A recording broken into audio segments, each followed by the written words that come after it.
మాదేమో ఖజానాను నింపే పాలసీ, కాంగ్రెస్దేమో వాళ్ళ జేబులు నింపుకునే పాలసీ.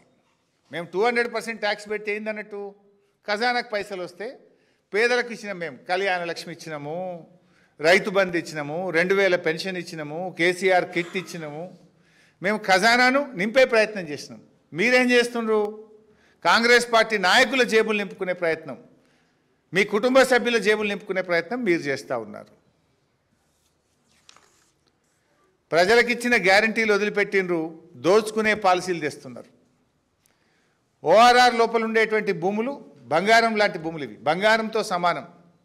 భవిష్యత్ అవసరాలను కూడా ప్రభుత్వాలు దృష్టిలో ఉంచుకోవాలి. కానీ అవేమీ పట్టించుకోకుండా ఔటర్ లోపల ఉన్న 9292 ఎకరాల భూములను ఈరోజు కట్టబెడతా ఉన్నారు.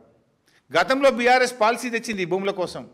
ఏం తెచ్చినాం తెలుసా? మేము ఐటీకి మార్చుకోండి. మీరు కాలుష్యానికి ఏదైతే పరిశ్రమలు ఉన్నాయో 50% ఐటీ కట్టండి, మిగతా 50% భూములో అందులో ఉద్యోగాలు చేసేటోళ్ళకు ఇండ్లు కట్టుకోండి అనే పాలసీ మేము తెచ్చినాం.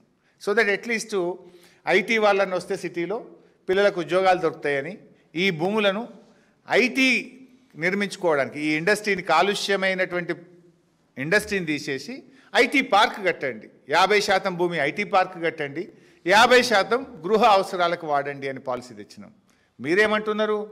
మల్టీపర్పస్ జోన్ ఏమన్నా చేసుకోరు, సినిమా టాకీసులు కట్టుకోండి, అపార్ట్మెంట్లు కట్టుండ్రి, గేటెడ్ కమ్యూనిటీలు కట్టుండ్రి, లేఅవుట్లు వేయండి, అమ్ముకోండి. You have no vision. మీకు విజన్ లేదు. మీకు ఉన్నది విజన్. ఏం విజన్ ఉన్నది? జేబులు నింపుకునే విజన్ ఉన్నది, ఖజానా కొల్లగొట్టే విజన్ ఉన్నది మీకు. ప్రజల కోసం ఆలోచించే సోయి మీకు లేదు. ఉంటే మీరు ఈ పని చెయ్యరు. ఇలా ప్రభుత్వాన్ని ఓ రియల్ ఎస్టేట్ బ్రోకరీ కంపెనీ లాగా నడిపిస్తాం, తమ అనుయాయులకు అడ్డికి పావు షేర్ కట్టబెడతాం అంటే ఎట్లయితుంది? ఇలా బీజేపీని కూడా అడుగుతున్నాం, ఇంత పెద్ద స్కామ్ మీద ఎందుకు బీజేపీ మాట్లాడతలేదు? కుమ్మక్కు రాజకీయాలు లేకపోతే, కాంగ్రెస్తో మీరు కుమ్మక్కు కాకపోతే, బీజేపీకి చిత్తశుద్ధి ఉంటే ఈ భారీ కుంభకోణం పైన సమగ్రమైన విచారణ జరపాలని చెప్పి ఈరోజు మేము డిమాండ్ చేస్తూ ఉన్నాం. ఈరోజు నేను ఒక 8 కోణాలు, ఇందులో 8 ప్రశ్నలు ఈ ప్రభుత్వానికి సూటిగా అడుగుతా ఉన్నా.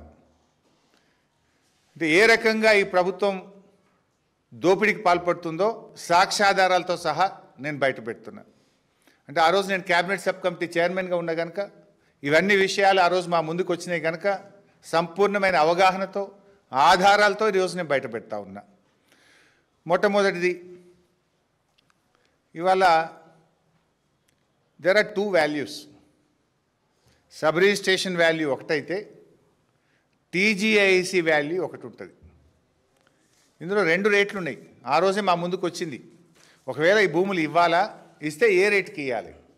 మార్కెట్ వాల్యూ ఇవ్వాలన్నా, సబ్ రిజిస్ట్రేషన్ వాల్యూ ఇవ్వాలన్నా, టీజీఐసి రేటుకి ఇవ్వాలా అనేటువంటి చర్చ ఆ రోజు మా ముందుకు వచ్చింది సబ్ కమిటీ ముందుకు.